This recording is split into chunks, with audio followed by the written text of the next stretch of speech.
हे friend, आज गोटे लेंबूर recipe नहीं कर आपण लगी केनता लगला जे कमेंट करके निश्चय जनाबे। तो देखो मुझे 10-15टा लेंबू नहीं आते गरम पानी पूरा डबकी जाऊला तो लेंबू के मुई पकईदेली गाना करमी जे चलो देखमा।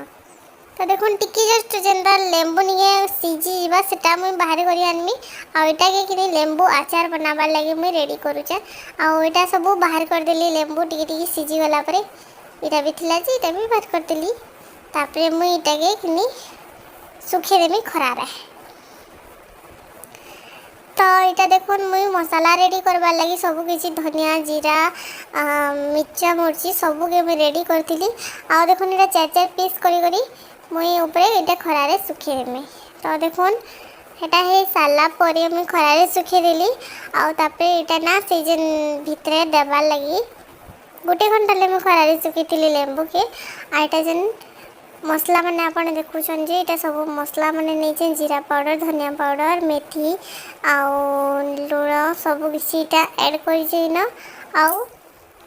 इन जेन लेंबू थी ना रस के चिपी देमी अलग लेंबू के से जेन लेंबू आचार बनावाले जेन सीझी सेटा नहीं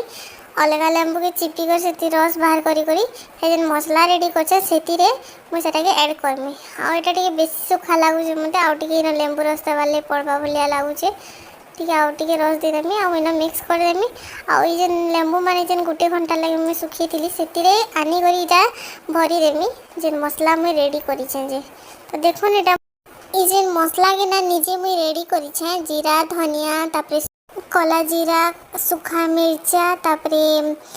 अजवाइन इटा मन को सब अजवाइन देले ना गोटे अलग लगसी आचार आपण मैंने भी देवी आउ केनता लगला जे कमेंट करबे। तो देखुन हेटा सब के मैं ग्राइंडिंग कर देली आ साधा मसला नहीं हे मसला रे कम ये आचारटा करिचे आ बहुत ही टेस्टी लागुथिला